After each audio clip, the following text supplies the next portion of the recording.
Mais je prouve et je montre que là, actuellement, mon téléphone, qui est un téléphone comme le vôtre, enregistre ce que j'ai dit. Non pas que j'ai activé quoi que ce soit, mais simplement raisonnons un peu.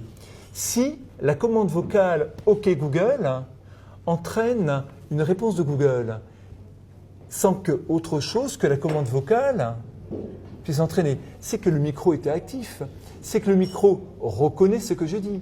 Donc vous avez dans vos téléphones, à tout moment, pas quand il est en veille, mais quand il est activé, je suis en train de réactiver, vous avez un micro qui fonctionne en permanence.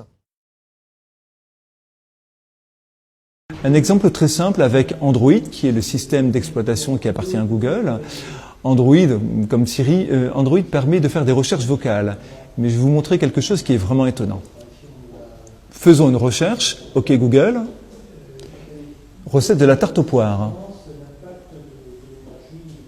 Selon l'atelier des chefs, étalé en...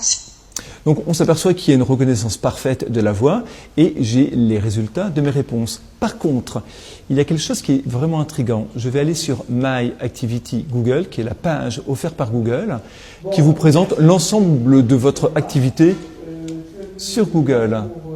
J'actualise la page, on va pouvoir réécouter la requête vocale. Et écoutez bien. Faisons une recherche. OK Google. Recette de la tarte aux poires. Pour le plaisir, on va le réécouter. Faisons une recherche. OK Google. Recette de la tarte aux poires. Qu'est-ce qui s'est passé?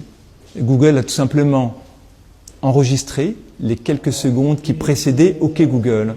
Ça veut dire quoi? Ça veut dire que le micro fonctionne en permanence et qu'il vous donne simplement accès au bout de vocalisation de votre recherche. Je ne sais pas si vous le saviez, mais il est clair que vous avez ici un outil qui potentiellement peut enregistrer absolument tout ce que vous dites. Alors, on peut s'en effrayer, on peut s'en réjouir. J'ai envie de dire que c'est une position personnelle. Ce qui est plus gênant, par contre, c'est que peu de gens le savent. Quand quelqu'un me dit qu'il n'a rien à cacher, je lui demande... Alors, quand quelqu'un me fait cette remarque en conférence, je lui demande son nom et son prénom. Et comme généralement, j'ai une présentation PowerPoint et que je déroule, j'ai un accès à Internet, je lui demande son nom et son prénom et je commence avec mes techniques avancées de recherche à trouver des choses sur lui. Et rapidement, il me dit « Non, mais c'est bon, vous pouvez arrêter là. » D'accord? Il ne faut pas confondre « j'ai rien à cacher » avec « j'ai tout à montrer », ce qui est totalement différent. Nous sommes, nous collectivement, quelles que soient nos différences d'âge, nous sommes la dernière génération qui a connu un monde d'avant Internet.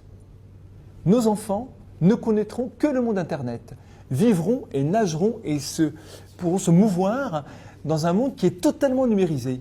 Nous sommes la dernière génération, dans l'histoire du monde ou du temps, si on veut employer des grandes phrases, qui pourra changer les choses. Donc on a une responsabilité fondamentale. Un enfant qui naît aujourd'hui grandira sans aucune notion de vie privée. Il ne saura jamais ce que signifie avoir un moment à soi, avoir des pensées qui n'ont été ni enregistrées ni analysées.